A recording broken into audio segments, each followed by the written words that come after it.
occupational community pharmacy is first aid.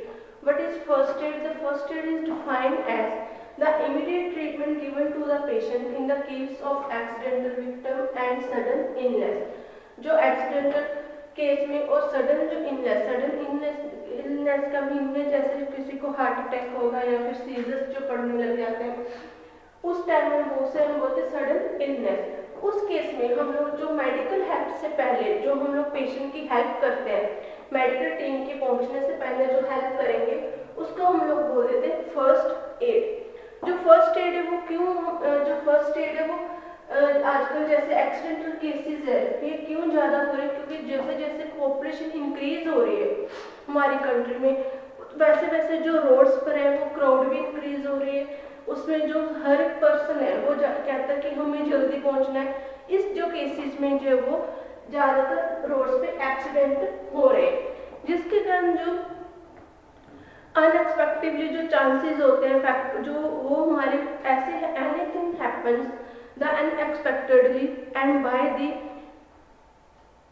chance affecting health of a person is called as an accident. Accident अब क्या है, जो unexpected हमारे साथ कुछ भी हैपन हो जाता है जिससे हमें चोट लग जाती है या हमारे जो हेल्थ पे इफेक्ट पड़ता है उसको हम लोग बोल देते हैं एक्सीडेंट। इसमें जो accidents are occur at any time any place, जो एक्सीडेंट्स है वो हर किसी भी प्लेस पे किसी भी टाइम हो सकते हैं, usually at odd time and the odd place where a doctor are not generally available. ये ज़्यादातर जो एक्सीडेंट्स हैं वहाँ होते हैं जिस एरिया में डॉक्टर्स या हॉस्पिटल्स नियर अबाउट नहीं होते, वहाँ पर जो एक्सीडेंट हैं उनके चांसेस ज़्यादा रहते हैं। या फिर जो हमारी एक्सीडेंट में भी very from skin abrasions which may be associated with increasing heart beating due to fear of sudden death। जैसे कई बार क्या होता है कि हम ज़्यादा क्राउड के कारण कुछ पर्सन ऐसे हैं जो डरते हैं कि हमें कुछ हमारी डेथ ना हो जाए, कोई एक्सीडेंट्स ना हो जाए, उसके कारण उनको जो है थोड़ी बहुत जो स्किन है उस पर खरोंचे जैसे हो गया, चोट्स लग जाती हैं। उस केस में भी ज़्यादा जो एक्सीडेंट के चांसेस रहते हैं। उस केस में भी जो हमारे पास जो पेशेंट्स हैं वो ज़्यादा सडन डेथ हो जाती है उन पेशेंट्स की, जैसे वो घबरा जाते हैं या फिर जो उनको थोड़ा से गिरने के कारण उनका जो हार्ट बीट है या हार्ट जो बीपी वगैरह वो इंक्रीज हो जाता है, वो सीरियस इलनेस हो सकती है उनको। जो एक्सीडेंट्स है वो क्या इमीडिएट अटेंशन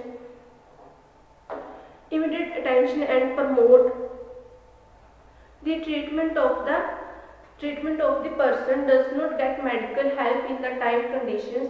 जो एक्सीडेंट्स हैं उसमें जो फर्स्ट एड है, जो हम लोग फर्स्ट में पहले डॉक्टर की टीम के पहुंचने से पहले जो भी ट्रीटमेंट्स करते हैं पेशेंट्स का, उनको उसकी जो लाइफ उसको डेंजरस जो है जोन से बाहर लेकर आते हैं, उसको कंफर्टेबल फील करवाते हैं, उसको मोटिवेट करते, उस कंडीशंस को हम लोग उस जो टर्म्स है उस टर्म्स को हम लोग बोल देते हैं फर्स्ट एड। जो first add is the only the first step treating N injured person in the case of accident और सडन केस। अब जो हमारा फर्स्ट स्टेप क्या है इसमें फर्स्ट एड में, जो एक्सीडेंटल विक्टिम और सडन इलनेस पर्सन है उनको ट्रीटमेंट करना, पहले उनको चेक करना। अगर किसी कहीं पर एक्सीडेंट हुआ है तो हमें पहले जो पेशेंट्स हैं जो जिनका इलनेस हुई है या जिनको सडन इलनेस हुई है, एक्सीडेंट्स हुआ, उनको हमें पहले चेक करना होगा कि कौन कौन से पेशेंट्स हैं। It does not mean A complete and care of does not mean the complete care and cure of injuries. इसका ये मीनिंग नहीं है कि फर्स्ट एड का हम लोग कंप्लीटली उस जो एक्सीडेंट है उसकी जो इंजरीज है उनको ट्रीट कर सके, बस उसको थोड़ा सा हमें ऐसा इस पेशेंट जो पर्सन है पेशेंट्स हैं उनको इस हिसाब से हैंडल करना है कि उनको थोड़ी राहत रिलीफ फील हो सके और वो उनको मोटिवेट करना है कि कुछ नहीं होता। कई पर्सन ऐसे होते हैं जो एक्सीडेंट के बाद थोड़ा घबरा जाते हैं और उनको हार्ट अटैक होने के चांसेस हो जाते हैं, इसलिए हमें जो पेशेंट्स है उनको मोटिवेट करना चाहिए। आफ्टर द फर्स्ट एड के बाद जो विक्टिम है मस्ट बी टेकन, उनको डॉक्टर के पास हॉस्पिटल में ले जाकर चेक करवाना चाहिए कि उनको कोई और इंटरनल इंजरी तो नहीं है जिससे जो डॉक्टर चेकअप करके उसको ट्रीटमेंट कर सके। नेक्स्ट है हमारा object of first add.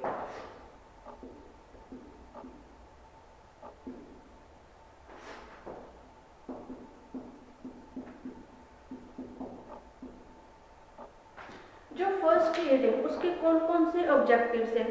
First, to prevent any danger of life, danger to life.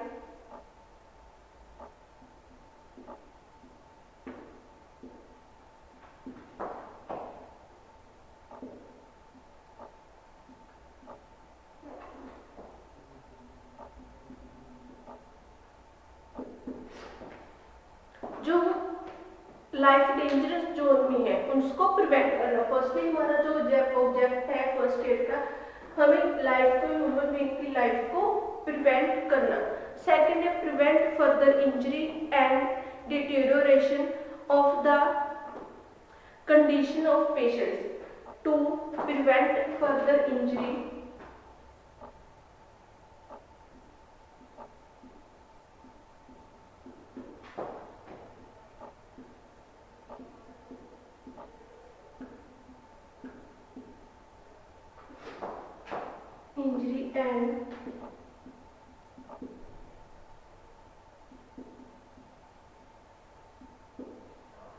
and deterioration of the condition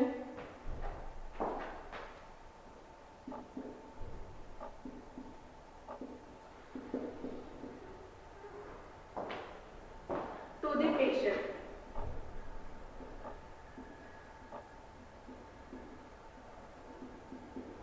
जो इंजरी है, पहले तो हमें जो पेशेंट है उसकी जो लाइफ है उसके डेंजर जोन से बाहर निकालना है। सेकंड हमारा ऑब्जेक्ट क्या है, जिस पेशेंट की जहाँ पर भी इंजरी हुई है, ठीक है, जो उसकी कंडीशंस हैं उसको वहां से प्रिवेंट करना। अगर कई बार कोई पेशेंट जिसकी बाइक के नीचे किसी की लेग है या आर्म है, बाइक के नीचे आ रही है, कार में है, ठीक है, उसको वहां से उस कंडीशन में से बाहर निकालना पेशेंट को और उसके इंजरीज को चेक करना। थर्ड है to give relief from pen.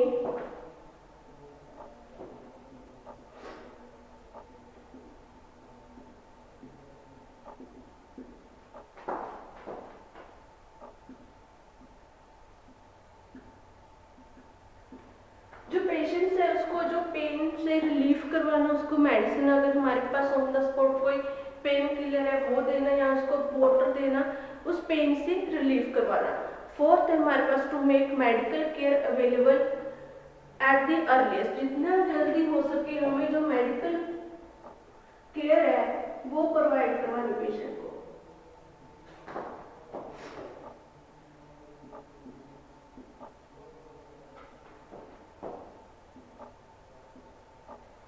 To make medical care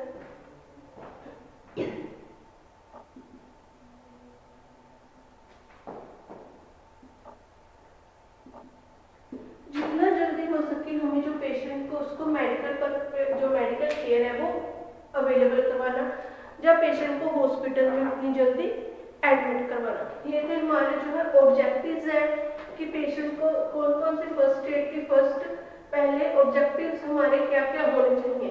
first, उसको पेशेंट को डेंजर जोन से प्रिवेंट करवाना। सेकंड है उसको जो इंजरी है उसको देखना कि कहाँ पर उसकी इंजरी हुई है। और थर्ड वन है हमारा कि जो हमें उसको पेन से रिलीफ करवाना और उसको जल्दी से जल्दी जो है मेडिकल केयर वो अवेलेबल करवाना। अब जो first aid given by any person, हर एक पर्सन है जो वो फर्स्ट एड प्रोवाइड नहीं करवा सकता। इसके लिए who has got training and has been taught to underline principles of first aid. हर एक जो पर्सन है वो फर्स्ट एड जो है वो हेल्प नहीं कर सकता, फर्स्ट एड की जो है फैसिलिटीज को प्रोवाइड नहीं करवा सकता। उसके लिए क्या है, जो पर्सन को स्पेशली ट्रेनिंग लेनी पड़ती है, ट्रेन होना पड़ता है, जिसमें जो है वो जो प्रिंसिपल्स हैं फर्स्ट एड के उनको फॉलो करना पड़ता है, जिसके बाद वो किसी जो ह्यूमन बीइंग है उसकी हेल्प कर पाते हैं, उसकी उनकी इमरजेंसी में या फिर उनकी जो इंजरी है एक्सीडेंटल केसेस में उनकी हेल्प कर पाएंगे। जो नॉर्मल हमें जैसे किसी को हॉस्पिटल पहुंचाना या किसी को रास्ते से एक्सीडेंट हो रहा है तो उसको उठाना वो नॉर्मल है। बट जो फर्स्ट एड में बहुत सारे आगे प्रिंसिपल्स आते हैं जिनको फॉलो करना पड़ता है। जो फर्स्ट एड है, the first adder should have the following qualities. जो कौन कौन सी क्वालिटीज होनी चाहिए?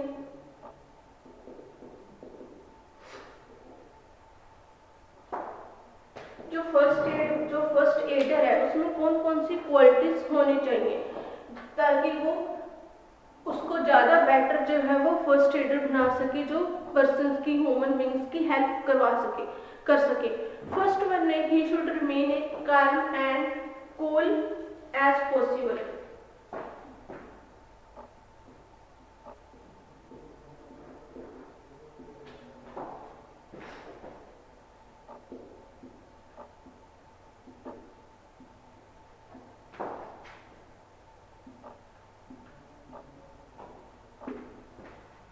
He should remain as calm and cool as possible। जो हमें फर्स्ट एड दे रहा है पर्सन, वो उसका जो नेचर है वो कूल एंड काम, शांत होना चाहिए। सेकंड है, he must be alert and note down the causes and sign of injury। वो पर्सन जो है वो देखेगा कि जो नोट करेगा कि जो इंजरी है उसके क्या क्या कॉजेज है और साइंस क्या है, कि कैसे हमें पता चलेगा, वो इस चीज के बारे में अवेयर होगा, उसको इसकी नॉलेज होगी। थर्ड वन है, he should be tactful to gain confidence to the patient, कि वो पेशेंट्स को मोटिवेट कर सके, उसको कॉन्फिडेंस की दे सके पेशेंट्स को, and as well as the person standing nearby, जिससे जो पेशेंट है वो थोड़ा उठकर चल सके, ताकि हमें उसका पता चल सके उसकी लेग्स में जो फुट से उसमें कोई इंजरी तो नहीं आ रही, वो इजिली जो है वो कंफर्टेबल चल सकता है या नहीं चल सकता। जो है वो जो फर्स्ट एड वाला पर्सन है, फर्स्ट एडर है, उसमें ये क्वालिटीज होनी चाहिए कि वो एक शांत हो, ठीक है, कूल नेचर का हो। सेकंड, उसके पास इतनी नॉलेज हो कि वो किसी भी इंजरी के कॉजेज और साइंस को जान सके। थर्ड है, वो पेशेंट्स के जो एक्सीडेंट हुआ जिनका, जो कोई भी पेशेंट्स है उनको मोटिवेट कर सके, उनको कॉन्फिडेंस गेन कर सके। नेक्स्ट है, he should be able to control and crowd and take help from onlookers. जो फर्स्ट एडर है वो क्राउड पर जो है वो कंट्रोल हो उसका, एंड जो वो कंट्रोल कर सके क्राउड पर, और जो पेशेंट्स हैं उनकी हेल्प भी कर सके। नेक्स्ट, उसके पास इतना सेल्फ कॉन्फिडेंस होना चाहिए कि जो and must be polite with the patients as well as his attendant. जब तक वो पेशेंट के साथ है उसका इतना सेल्फ कॉन्फिडेंस होना चाहिए कि वो, ताकि जो वो पेशेंट्स हैं उनको उनके साथ पोलाइटली ट्रीट हो सके, पोलाइटली उनके साथ बात कर सके और उनको रिलैक्स फील करवा सके। नेक्स्ट है, उसको सफिशिएंट नॉलेज होनी चाहिए बैंडेजेस, गोज एंड जो सेवरल इंजरीज है उनके बारे में और उनकी फर्स्ट एड ट्रीटमेंट्स के बारे में। सेवंथ है, जो उसमें क्वालिटीज होनी चाहिए, he should look around the help and send someone to inform the doctor, कि जैसे भीड़ में जो क्राउड्स में खड़े होते पर्सन, उनमें से देखना कि कोई उसकी ऐसा पर्सन जो उसकी हेल्प कर सके, डॉक्टर्स को बुला सके वहाँ पर और एम्बुलेंस का अरेंज करवा सके। If need arise where he himself should remain with patients to take his care, ताकि वो पेशेंट्स की केयर कर सके, जो अदर पर्सन है वो एम्बुलेंस और डॉक्टर्स का अरेंजमेंट कर सके। एट्थ हमारे पास पॉइंट इसमें, in case of serious accident he should immediately inform to the nearby police. अगर कोई बहुत ज़्यादा सीरियस एक्सीडेंट है तो उसके लिए जो हमें वो सबसे पहले उसको पुलिस में इन्फॉर्म करना चाहिए। नेक्स्ट है हमारा principles of first add.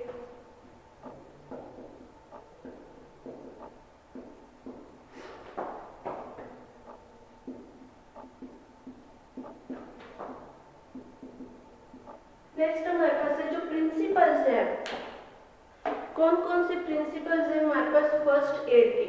First one है, reach the site of accidents as nearly as possible because saving of life में depend upon the promptness of action, कि उस जहाँ पर एक्सीडेंट हुआ है उस साइट पर पहुँचना और उसको लाइफ को सेव करना।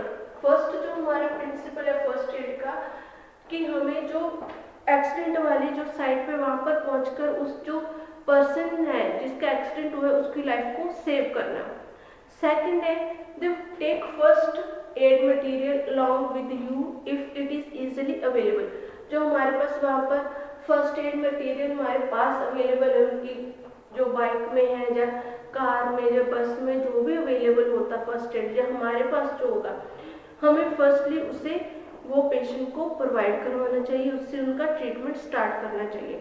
थर्ड वन है कोई भी टाइम वेस्ट नहीं करना चाहिए, हमें टाइम आस्किंग अननेसेसरी क्वेश्चन, उनके पेशेंट को ये नहीं बार बार पूछना चाहिए आप कहाँ से हो, आपका नंबर क्या है, आपका नाम क्या है, आप कहाँ जा रहे थे। ऐसे जो अननेसेसरी क्वेश्चंस हैं उनमें टाइम वेस्ट ना वेस्ट करते हुए हमें जो है पेशेंट के को हॉस्पिटल पहुंचाने या फिर उनकी इंजरी के बारे में पूछना चाहिए कि आपको कहाँ कहाँ जो है वो चोट लगी है। नेक्स्ट है find out the cause of injury. हमें जो इंजरी है उसका कॉज का पता करना चाहिए कि ये जो एक्सीडेंट है या सडन इलनेस है वो क्यों हुई। नेक्स्ट फिफ्थ है immediately separate the victim from the cause of accident. जैसे एग्जांपल है फायर, जैसे कहीं पर बिल्डिंग में फायर आग लग रही है या शॉर्ट सर्किट हो रहा है या जो बिल्डिंग है वो फॉलिंग बिल्डिंग हो रही है, गिर रही है वो बिल्डिंग या पॉइजनस इंसेक्ट है, हमें पेशेंट्स को पहले उस एरिया में से बाहर लेके आना है। उस एरिया में से बाहर लेके आकर उसे सेपरेट जो है प्लेस में वहाँ पर बिठाना होगा, उसको रिलैक्स फील करवाना होगा पेशेंट्स को। Next find out whether the patient is conscious और नॉन कॉन्शियस, डेड और अलाइव। हमें ये देखना है कि पेशेंट जो है वो कॉन्शियस, उसे होश है या फिर वो बेहोश हो चुका है, अनकॉन्शियसनेस है, डेड है या फिर वो अलाइव है, वो हमें चेक करना है। Next 7 decide the priority to given first and major restoration of cardiac function. उसकी हमें नेक्स्ट हार्ट पे देखना है, चेक करना है कि वो जो हार्ट है वर्किंग कर रहा है या नहीं, वो सांस ले रहा है या उसकी जो ब्लीडिंग है उसको स्टॉपेज करना है, उसको स्टॉप करना है ताकि जो उसकी जो बॉडी में से और ज़्यादा ब्लीडिंग ना हो सके। नेक्स्ट वन है अरेंज फॉर मेडिकल हेल्प। हमें जो नियर हॉस्पिटल्स हैं, एम्बुलेंस है, उसको कॉल करके अरेंज करवाना पेशेंट्स को एडमिट करने के लिए। 9th है keep the patient warm and comfortable as far as possible. हमें पेशेंट्स को कंफर्टेबल फील करवाना चाहिए। नेक्स्ट जो if the patient is conscious give encouragement and reassure that he is all right. अगर पेशेंट को होश है, वो कॉन्शियस है, तो उसे हमें ये फील करवाना चाहिए कि वो ठीक है, उसको मोटिवेट करना चाहिए, ना कि उसको हमें ये कर तुम्हारे इतनी चोट लगी है ये पता नहीं कैसे ठीक होगी। इससे जो पेशेंट है वो डीमोटिवेट हो सकता है, डीमोटिवेट हो जाता है तो उसकी जो सीरियस इलनेस के भी चांसेस हो सकते हैं, वो सडनली शॉक में भी जा सकता है। इसलिए हमें जो पेशेंट्स है उनको ऑलवेज जो है वो मोटिवेट करना चाहिए। 11th पॉइंट है हमारे पास if any specific requirements is not available try to improvise it. अगर हमें कोई स्पेसिफिक इक्विपमेंट जो है वो अवेलेबल नहीं है तो हमें उसके लिए आगे ट्राई करना चाहिए, मतलब फर्दर किसी और को बोलना चाहिए कि हमें ये चीज़ प्रोवाइड करवा दो जिससे हम लोग इस पेशेंट का जो ट्रीटमेंट है, फर्स्ट एड ट्रीटमेंट है, वो उसे दे सके। नेक्स्ट है फर्स्ट एड किट। अब जो हमारे पास फर्स्ट एड किट है उसमें क्या क्या प्रेजेंट होना चाहिए, कौन कौन सी सब्सटेंसेस।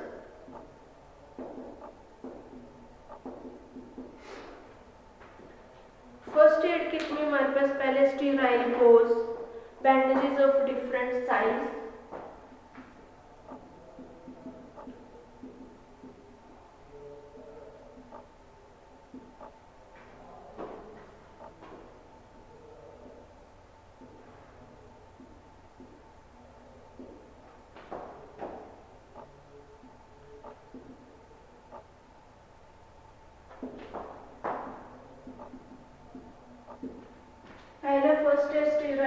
सेकंड जो बैंडेजेस है डिफरेंट साइज की हमारे पास फर्स्ट एड जो किट है उसमें बैंडेजेस होने चाहिए, try angular bandages,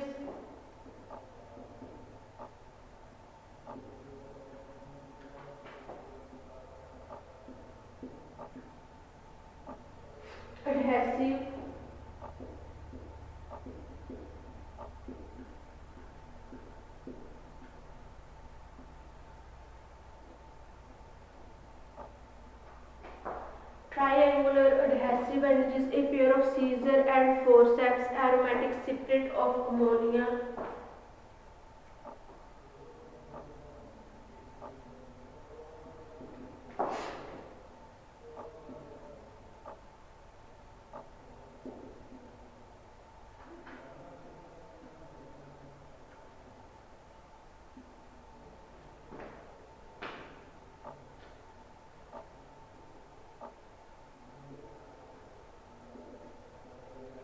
A pair of forceps and scissors.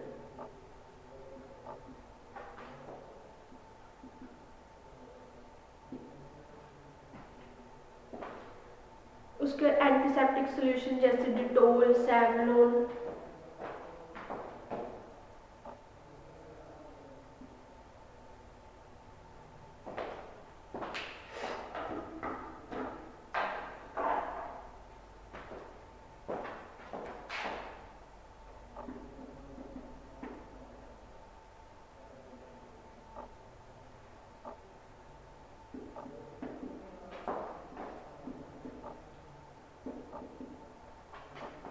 Solution of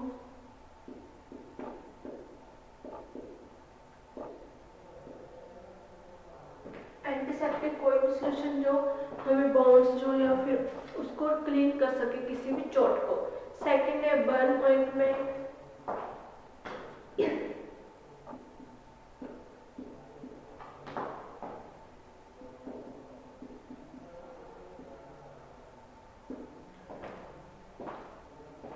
9th हमारे पास एमरजेंसी जैसे लाइक पेन किलर, एंटीबायोटिक्स हो गए या फिर ORS।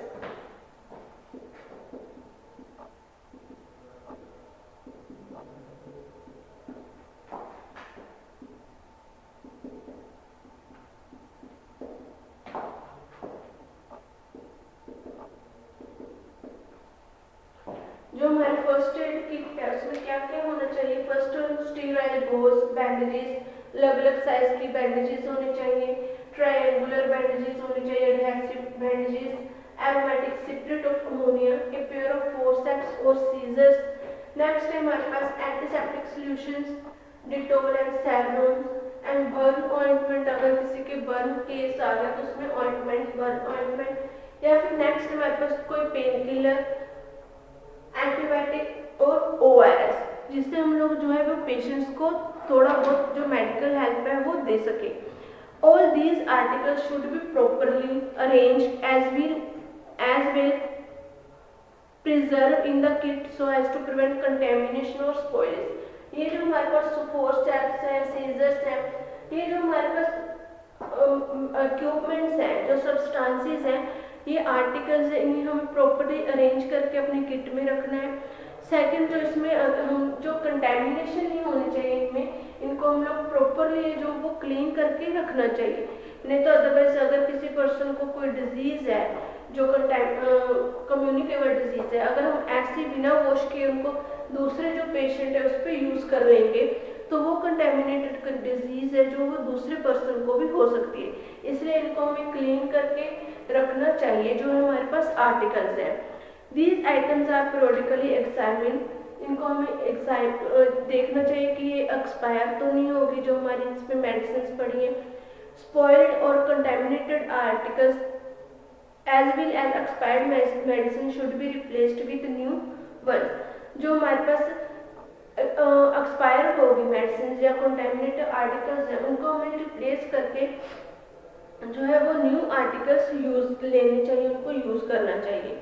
जो फर्स्ट एड किट में should be kept handy as in ready the use of because emergency arise any time। हमें जो फर्स्ट एड किट है इस हिसाब से अरेंज कर लेनी चाहिए कि हमें ये किसी भी टाइम जो है वो एमरजेंसी है वो पड़ सकती है। इस हिसाब से हमारी अरेंज होनी चाहिए कि हम इजीली उसमें से जो है वो सामान जो आर्टिकल्स हैं उनको निकाल के ट्रीटमेंट स्टार्ट कर सके।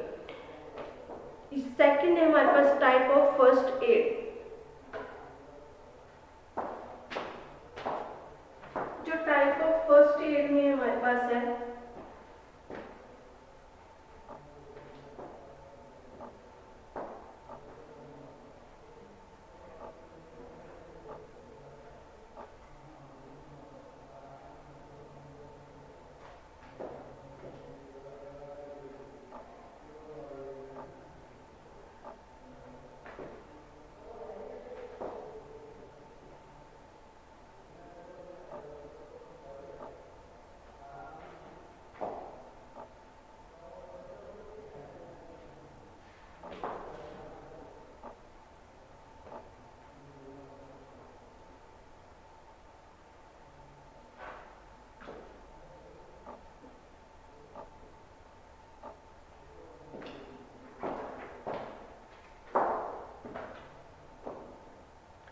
नेक्स्ट है type of first add.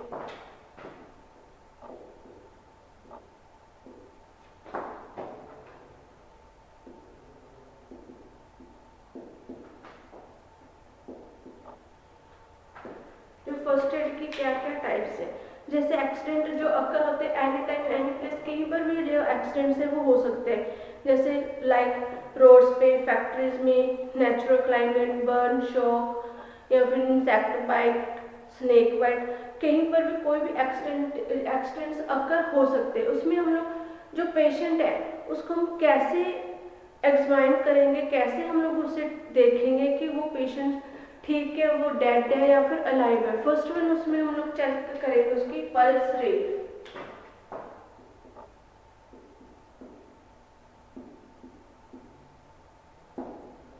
First one हम जो पेशेंट है उसकी पल्स है उसको चेक करेंगे, फील करेंगे कि जो indicate the patient is alive. अगर पल्स जो हमारी चल रही है, बेशक वो स्लोली है या फिर फास्ट है, उससे हमें ये पता चल जाएगा कि पेशेंट अलाइव कंडीशन में है।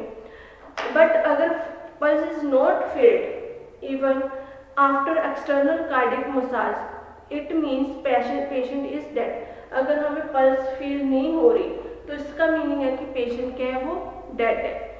If the pulse is very weak and rapid, it indicates fear bleeding external और इंटरनल। अगर जो पल्स है बहुत ज़्यादा स्लो चल रही है तो इसका मीनिंग ये है कि जो पेशेंट उसका इंटरनली ब्लीडिंग हो रही है या फिर बहुत ज़्यादा एक्सटर्नल ब्लीडिंग हो रही है उसकी बॉडी में। सेकंड है उसकी ब्रीथिंग, हम लोग चेक करेंगे, चेक द ब्रीथिंग, उसको जो है पेशेंट है वो ब्रीथ ले रहा है। ब्रीथिंग में हमारे पास आ गया इट इज एब्सेंट, स्लो और forced. If the patient require breathing, give him artificial respiration. अगर वो ब्रीथिंग नहीं ले रहा है, उसकी जो नहीं ले रहा है तो उसका मीन वो डेड है। अगर जो ब्रीथिंग है वो स्लो है या फिर फास्ट है या फिर स्लो है, एब्सेंट है, उसको हम लोग चेक करेंगे, उसको आर्टिफिशियल रेस्पिरेशन देकर, कि पेशेंट को हम लोग माउथ टू माउथ जो है वो रेस्पिरेशन देकर हम लोग चेक करेंगे कि पेशेंट ब्रीथिंग ले रहा है या फिर ब्रीथ नहीं कर रहा है। थर्ड वन है पेलर। पेलर में मीनिंग क्या है कि कोई भी हम लोग पीलापन उसकी स्किन पे चेक करके देखेंगे कि जो पेशेंट है उसकी जो स्किन है वो वाइटनेस तो नहीं है, उसकी जो टंग है उसका कलर चेक करेंगे, ठीक है, टंग के बाद उसकी नेल्स, कंजक्टिविटी